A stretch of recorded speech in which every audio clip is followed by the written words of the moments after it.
Henri Atangana, quand vous écoutez le chef de la diplomatie russe, on a l'impression aujourd'hui, à l'image de ce que disait chez Lawson, qu'on prend en considération toutes les éventualités.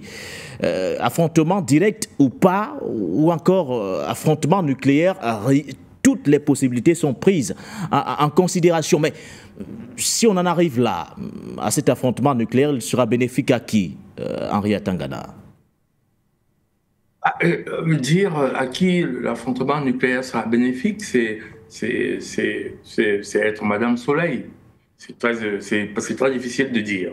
On ne peut pas vraiment dire à qui un affrontement nucléaire sera bénéfique. On ne sait pas comment ça va se passer.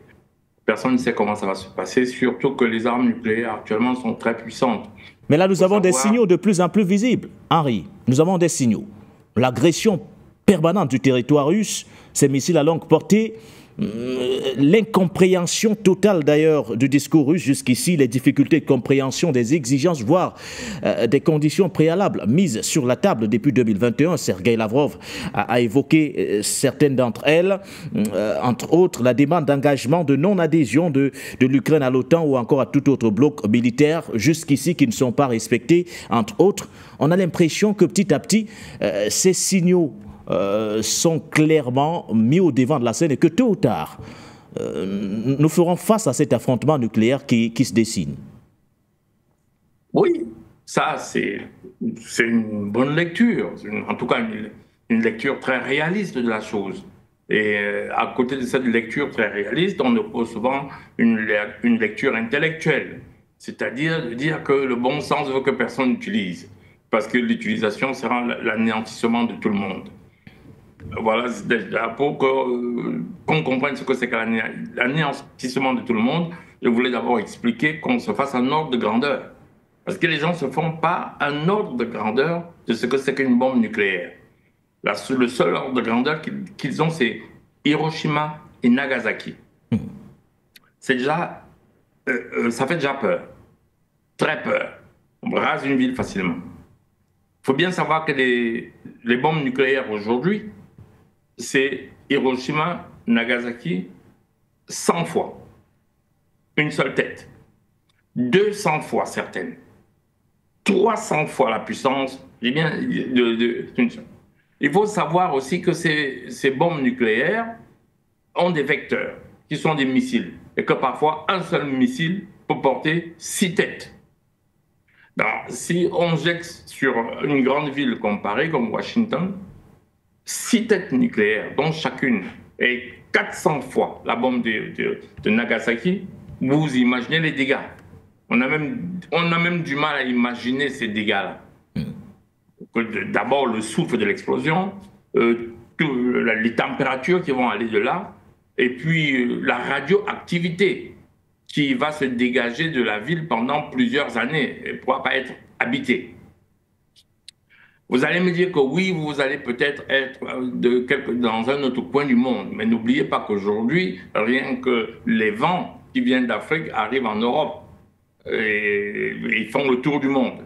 Et ces vents-là transportent des poussières radioactives. Et la radioactivité a ceci de spécial, c'est que dès qu'elle te bombarde, toi-même tu deviens radioactif. C'est-à-dire quand vous êtes un arbre est bombardé de façon radioactive, l'arbre, lui, devient radioactif et bombarde le reste. Donc, je ne sais pas si on a une idée. Donc, c'est très difficile de dire qui va survivre, qui ne va pas survivre. Mais avez-vous l'impression que les belligérants qui brandissent cette menace nucléaire sont bel et bien conscients de tous ces risques, Henri? Oui. Avez-vous l'impression que tous ceux qui brandissent la menace nucléaire aujourd'hui sont conscients de tous les risques que vous évoquez? Oui. En tout cas, quand les hommes politiques parlent, enfin, sauf s'ils sont vraiment des analphabètes, je ne crois pas quand même qu'à la tête de nos pays, on a des analphabètes.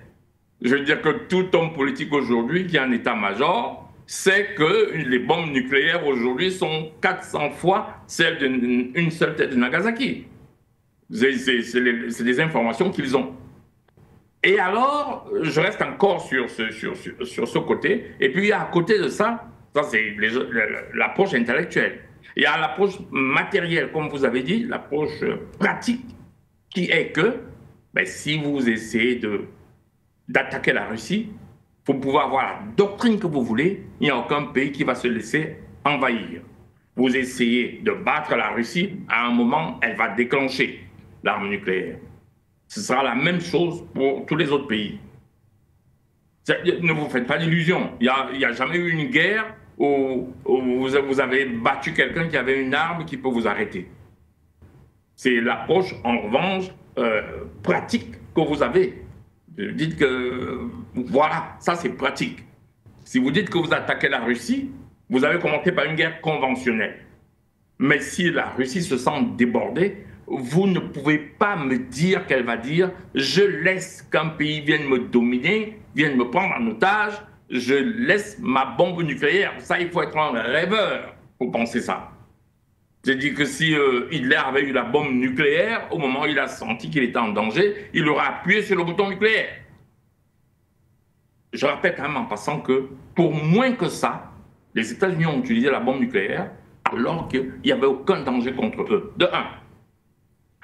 Alors que la guerre était presque finie. Les États-Unis ont utilisé les bombes nucléaires pour faire une démonstration de force au monde. Ça veut dire qu'il faut imaginer ce que je suis en train de dire là. C'est-à-dire qu'en fait, nous étions enfin allés regarder les dates. La guerre était presque finie. Les gens étaient en train de capituler. Et ils ont déjà cette guerre-là, ils veulent prouver au monde qu'ils sont puissants. Ils lancent cette bombe et tout le monde est terrifié. Le monde entier est terrifié. Et c'est la raison pour laquelle ils vont prendre le leadership du monde.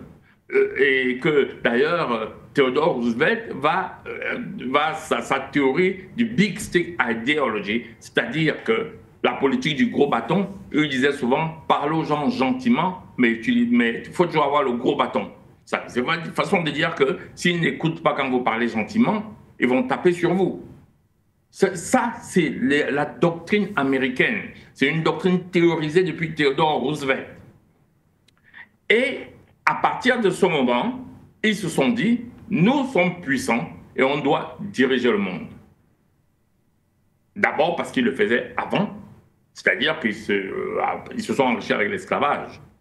Et puis après, ils se sont enrichis à partir de la Première et la Deuxième Guerre mondiale, parce que c'était eux les fournisseurs. Oui, les fournisseurs des produits de guerre. Parce que les pays en guerre avaient besoin de produits en Première Guerre mondiale. La Première Guerre mondiale va enrichir les États-Unis. On ne le vous dit pas souvent assez.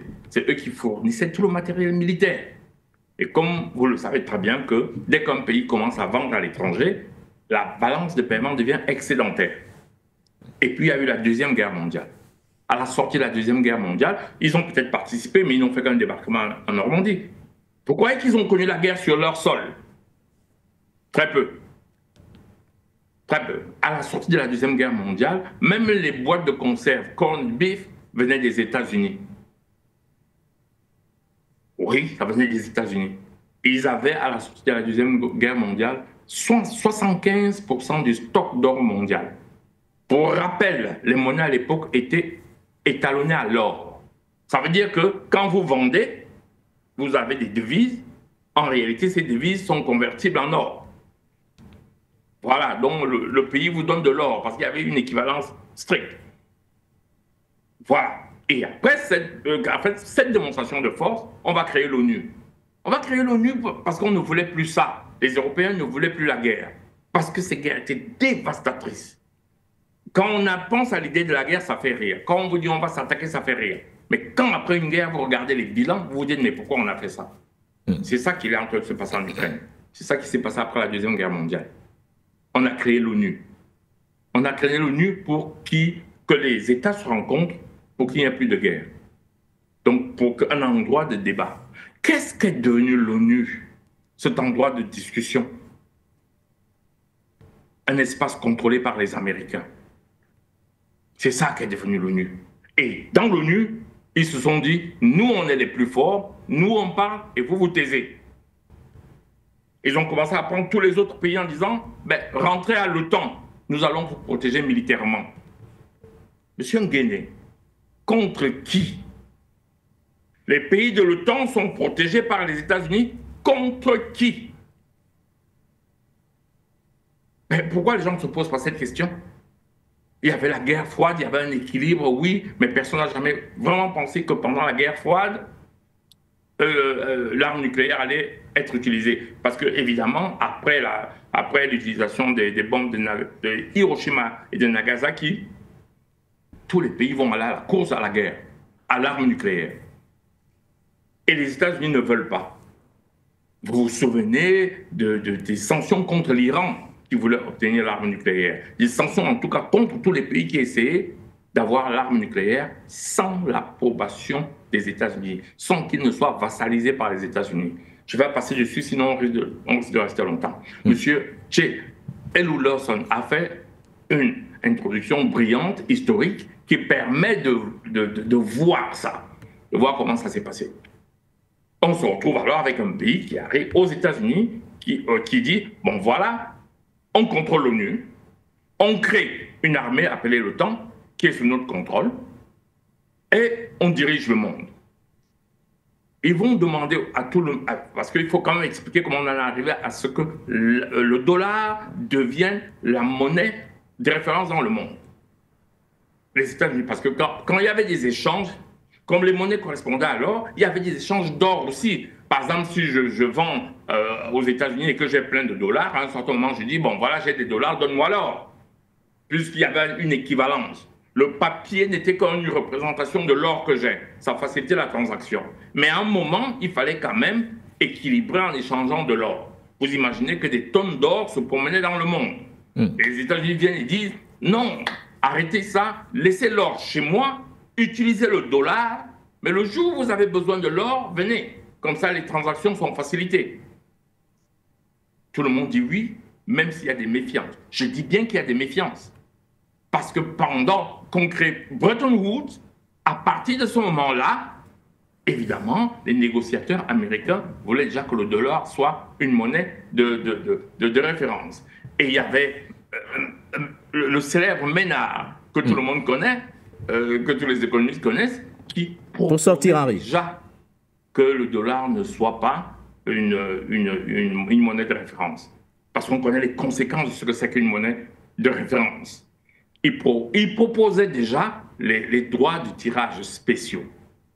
Sauf qu'à partir de ce moment-là aussi, il proposait que les droits de tirage spéciaux soient adossés à rien.